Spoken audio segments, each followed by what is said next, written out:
नमस्कार दोस्तों, कहानी कमल में आपका स्वागत है। आइए कुछ पल गुजारते हैं कहानी कमल के साथ, क्योंकि आप श्रोता हैं खास। आप सुन रहे हैं उषा कुशवाहा की लिखी आत्मकथात्मक उपन्यास वो एक महीना, जो उनका स्वयं का भोगा हुआ यथार्थ है। पिछले भाग में आपने सुना, मैं बेहोश होने के कारण टाटा मोटर्स हॉस्पिटल के इमरजेंसी वार्ड में कुछ देर रहकर घर वापस आ तो गई थी, पर मेरी तबीयत लगातार बिगड़ती ही जा रही थी। और उस कोरोना काल में हॉस्पिटल की क्रूरता को पढ़ सुनकर डरा हुआ मेरा परिवार मुझे किसी भी हॉस्पिटल में एडमिट करने से डर रहा था। अब आगे आज का भाग, यानी भाग नंबर 11। यही कारण था कि बच्चे मुझे एडमिट करने से बचने का भरपूर प्रयास कर रहे थे।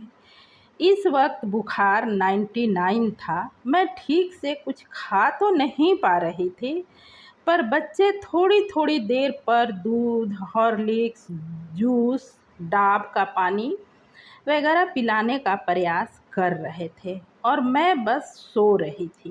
नींद का आलम तो यह था कि कल जब बेटी रात को सोते समय मेरे कमरे में मॉर्टिन मशीन ऑन करने लगी, उसने देखा रिफिल में दवा ही नहीं थी। पूछने पर मैंने कहा, मुझे मच्छर नहीं काटता, जबकि कमरे में मच्छर नज़र आ रहे थे।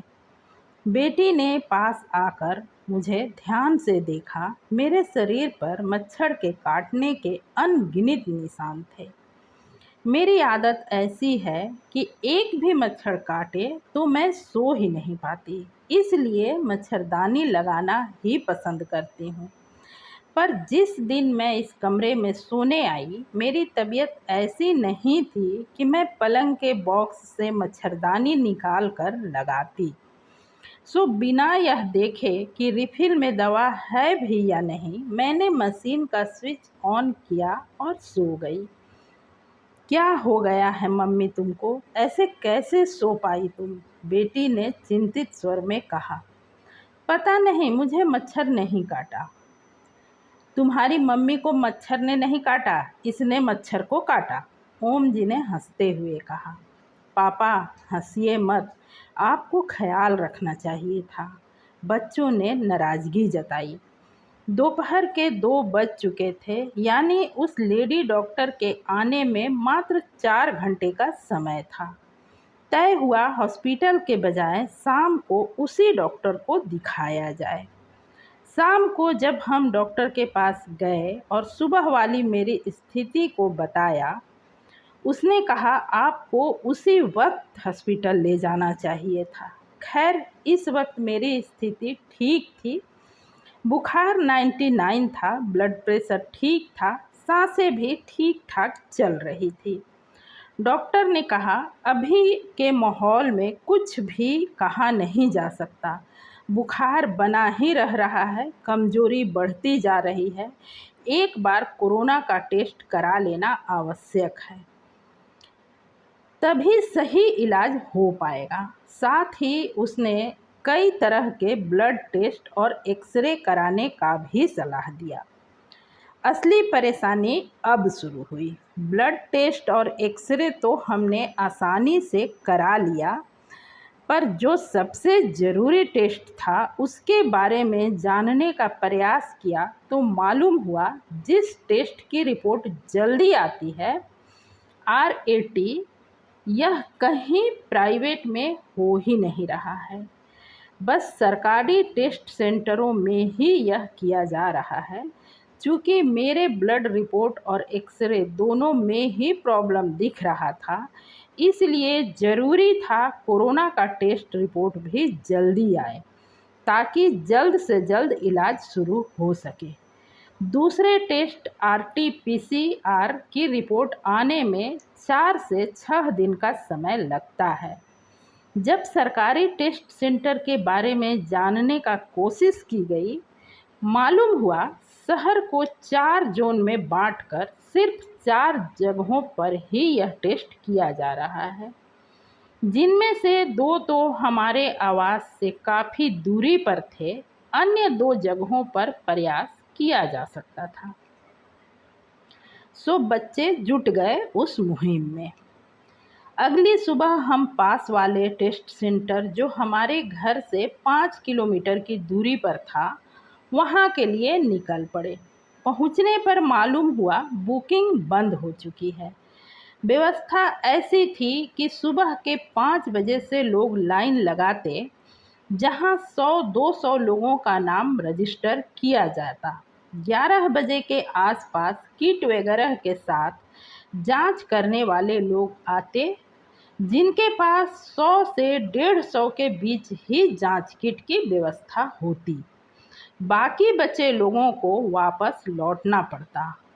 वहाँ से निराश हम तेज़ी से दूसरे टेस्ट सेंटर, जो हमारे घर से 13 किलोमीटर की दूरी पर था, वहाँ पहुँचे। यहाँ की स्थिति तो उफ! एक तो यह किसी स्कूल के पीछे उसके बाउंड्री वॉल से सटाकर बांस के बने टाट से घेर कर बनाया गया था, जिसके बिल्कुल बगल में आसपास बने टिस्को के क्वार्टर में रहने वाले लोगों के द्वारा फेंके गए कचरों का ढेर पड़ा हुआ था। गली इतनी तंग कि हमारी कार किसी तरह वहां चली तो गई, पर बेहद मुश्किल से उसे बैक से ही निकालना पड़ा। यहाँ गत्ते के टुकड़े पर कागज चिपकाकर बनाए गए नोटिस बोर्ड पर सिर्फ इस बात की सूचना थी कि यहाँ कोविड का टेस्ट होता है। ना समय की कोई जानकारी, ना ही किसी नियम का उल्लेख। जाहिर सी बात है, इस टाट के बने कमरे में कोई दरवाज़ा तो था नहीं। अंदर एक पुराना बदरंग सा टेबल और उसी के मैच की एक प्लास्टिक की कुर्सी पड़ी हुई थी।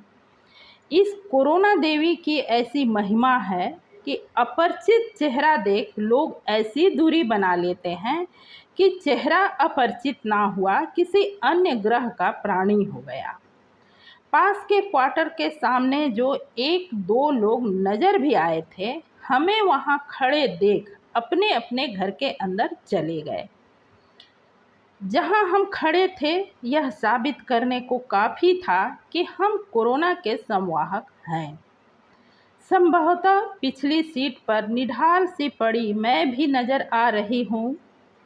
बच्चे देर तक असमंजस की स्थिति में खड़े रहे। तभी 2 किशोर वय लड़के मोटरसाइकिल चलाना सीखते हुए उधर से निकले। शायद कोरोना से उत्पन्न भय के कारण खाली सड़क का लाभ उठा रहे थे। बच्चों ने उन्हें रोककर जानकारी ली तो मालूम हुआ यहाँ कोरोना का RAT टेस्ट होता तो है, पर टेस्ट करने वाले लोगों के आने जाने का कोई ठीक समय निश्चित नहीं है। बाद में मुश्किल से नज़र आए कुछ और लोगों ने भी उनकी बातों का ही समर्थन किया। इतने समय से इधर उधर भटकते रहने के कारण मैं अब बहुत थक गई थी।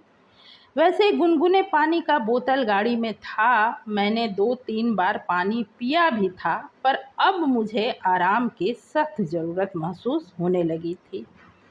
इस वक्त अब दूसरा कोई विकल्प न देख हम लौट आए। बच्चों ने तय किया मम्मी बहुत थक गई है, इसलिए उन्हें घर पर ही छोड़कर जो रिपोर्ट आया है उसे लेकर डॉक्टर से मिला जाए। शाम को ब्लड और एक्सरे की रिपोर्ट लेकर बच्चे डॉक्टर से मिले। रिपोर्ट देखने के बाद डॉक्टर ने बताया एक्सरे में निमोनिया आया है, ब्लड रिपोर्ट भी ठीक नहीं है, प्लेटलेट्स और हेमोग्लोबिन दोनों ही काफ़ी कम हो चुके हैं और भी बहुत कुछ ऊपर नीचे है जो अच्छे संकेत नहीं है। कोरोना का टेस्ट कराना बहुत ही ज़रूरी है। उन्होंने पहले से चल रही दवा के साथ 1-2 और दवा जोड़े और टेस्ट रिपोर्ट के साथ ही मिलने की सलाह दी। बच्चों ने तय किया अगली सुबह मैं घर पर ही रहूं और बेटा 5 बजे वहाँ जाकर नाम रजिस्टर कराए। जहाँ पक्की जानकारी मिली है कि रोज़ समय से टेस्ट होता तो है। बाद में 10-11 बजे टेस्ट करने वाले लोगों के आने पर बेटे के फ़ोन करने से मुझे लेकर जाया जाए। ओम जी को भी यह तरीका पसंद आया। मुझे उस वक्त किसी बात की ना तो जानकारी होती, ना ही ठीक से समझ या कोई राय दे पाती। एक अजब सी कमजोरी महसूस होती। स्वयं को मैंने इतना कमज़ोर और असहाय आज से पहले कभी महसूस नहीं किया। ईश्वर के कृपा से 2 बच्चों को जन्म दिया है, तब भी नहीं। उफ़, कैसा वक्त था वह। सारी भाग-दौड़, सारी परेशानी का कारण मैं थी, पर हर बात से अनजान, हर चीज़ से बेखबर। आगे का हाल सुनाने से पहले एक छोटी सी रिक्वेस्ट है। आपने चैनल को सब्सक्राइब नहीं किया है तो अभी कर बेल आइकन दबाएं, वीडियो को लाइक तथा अपने दोस्तों में शेयर करें तथा कमेंट करके अवश्य ही बताएं कि यह भाग आपको कैसा लग रहा है। अब आगे की कहानी। अगली सुबह मुंह अंधेरे दौड़ता भागता बेटा जब टेस्ट सेंटर पहुंचा, वहां इक्का दुक्का ही लोग दिखे। मेरा बच्चा मन ही मन खुश हुआ। बहुत जल्दी आ गया हूँ, आज तो मम्मी का कोरोना टेस्ट हो ही जाएगा। पर 7 बजे तक भी जब अधिक लोग नहीं पहुँचे, उसे कुछ संदेह हुआ। पास की मंदिर में पूछने पर मालूम हुआ आज रविवार है, आज टेस्ट नहीं होगा। लोग सिस्टम को कोसते, लानत मलानत भेजते अपने अपने घरों को लौट गए। जब पूरा देश एक ऐसे कठिन दौर से गुजर रहा हो कि हर दिन गिनी न जा सकने वाली संख्या में लोग संक्रमित हो रहे हैं और अनगिनत मौतें हो रही है, टेस्ट की सुविधा वैसे ही नाकाफ़ी है, ऐसे समय में रविवार की छुट्टी, ऊपर से छुट्टी की कोई स्पष्ट सूचना भी नहीं। सभी के पास इतनी सुविधा, इतना साधन तो नहीं कि बीमार को घर पर रखकर उसकी जगह कोई और लाइन लगे। बेटे ने बताया उसके साथ 2 लोग ऐसे भी थे जो बुखार से कांप रहे थे। उफ, ये लापरवाही। अब सरकारी व्यवस्था के भरोसे नहीं रहा जा सकता था। बच्चों ने पूरा ध्यान प्राइवेट पर लगाया। अन्य टेस्टों की तरह हर डॉक्टर, हर लैब में तो यह टेस्ट हो नहीं रहा था। 1-2 ऐसे जगह की जानकारी मिली जो हमारे घर से इतनी दूर थी कि मुझे लेकर जाना उचित न था, और वो इतनी दूर अपने आदमी को भेजने को तैयार न थे। काफ़ी खोजने के बाद और बहुत रिक्वेस्ट करने पर एक जगह बात बनी जो घर आकर टेस्ट के लिए स्वाब ले जाने को तैयार हुआ।